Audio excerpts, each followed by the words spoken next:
A very good morning, students. Today we are going to discuss theorem number 7, which is if R1 and R2 be the radii of convergence of power series summation of n varying from 0 to infinity a n z की power n and summation of n varying from 0 to infinity b n z की power n, then show that the radius of convergence of power series summation of n varying from 0 to infinity a n b n z की power n is R1 into R2. Let us start its proof.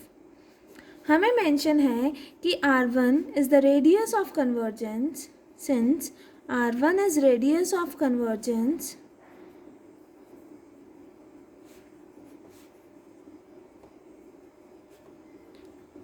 of power series summation of n varying from 0 to infinity a n z की power n, तो therefore by the definition of radius of convergence 1 by r1 is equals to limit of n approaches to infinity suprema mod of a n की power 1 by n. Is that right, students? Also हमें ये भी पता है that r2 is the radius of convergence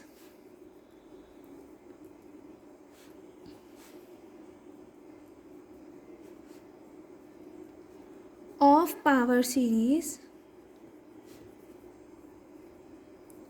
summation of n varying from 0 to infinity bn zn, so therefore 1 by r2 is equals to limit of n approaches to infinity suprema mod of bn 1 by n. ठीक है, हमें proof करना है कि radius of convergence of power series this is r1 into r2. तो हम मान लेते हैं let us suppose that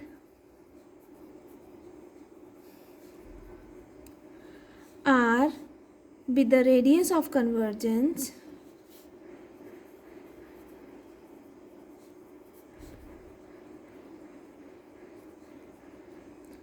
of power series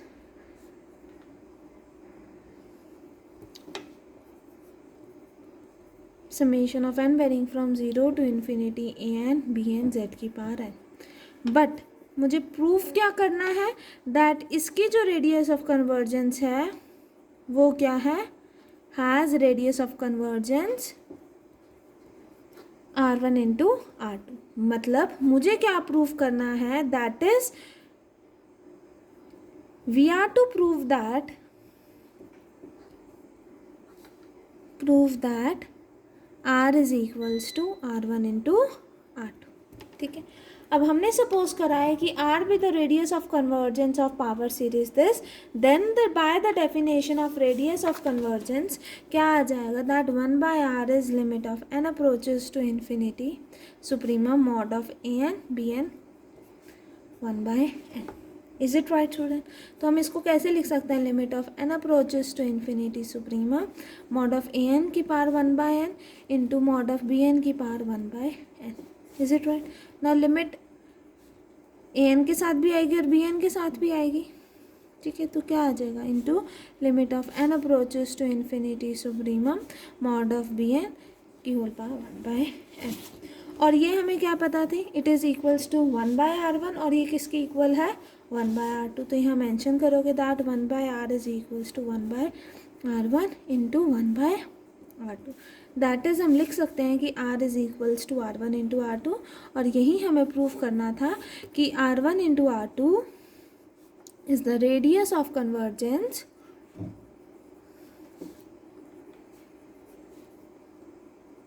of power series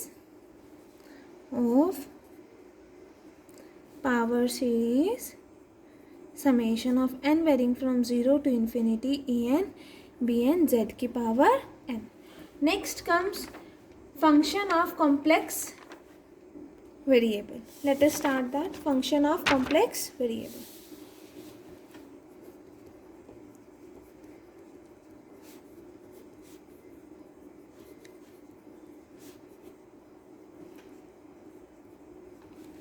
It states that to each of complex variable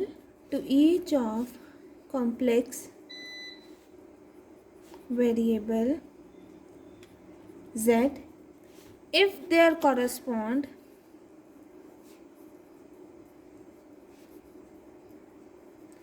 1 or more than one value of complex variable w, then we say that w is a function of complex variable. That is, it can be written as w is a function of complex variable z. जैसे हम y is equals to f of x लिखते थे, complex variable है जहाँ in case of complex variable हमने कोई भी complex variable लिया z, उसके कॉरस्पॉन्डिंगली एक कॉम्प्लेक्स वेरिएबल आया omega, such that w is a function of complex variable, such that कि w को हम कैसे लिख सकते हैं, फंक्शन ऑफ z. ठीक है. Next come single valued function. What is single valued function? अगर हमारे पास for a given value of z सिर्फ एक ही वैल्यू ऑफ w कॉरस्पॉन्ड करेगी तो वो क्या हो जाएगा, single valued function. That is हम लिख सकते हैं if for a given value of z, if for a given value of z there corresponds only one value of w, then जो फंक्शन है it's said to be single valued function. Next comes many valued function. What is many valued function? It states that कि if for a given value of z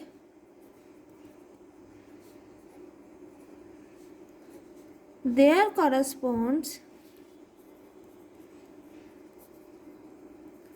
more than one value of w, then it is said to be many valued function. Is it right, student? Now there is one remark, which is remark that if g is an open set, g कोई भी एक open set है in a complex plane, ठीक है, and f is a function from g to complex plane, then f is differentiable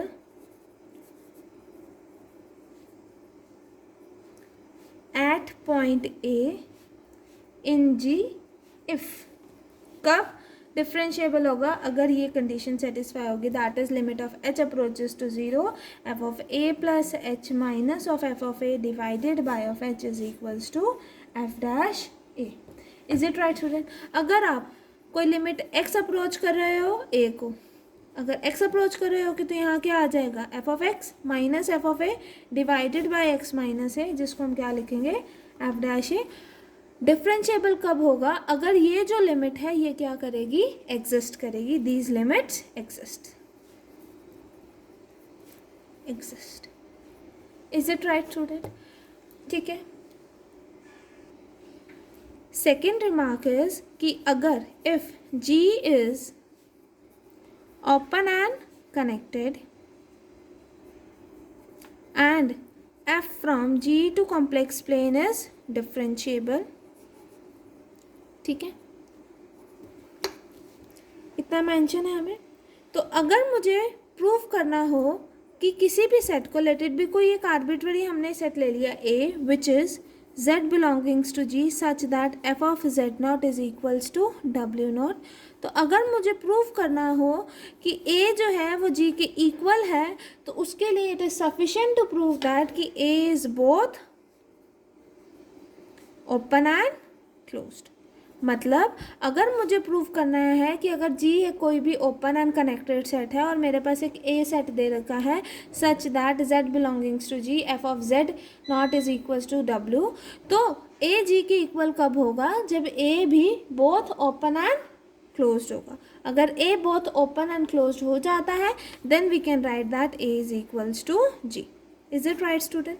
only this much for today class. Next class में हम discuss करेंगे theorem number 8. Okay students, thank you.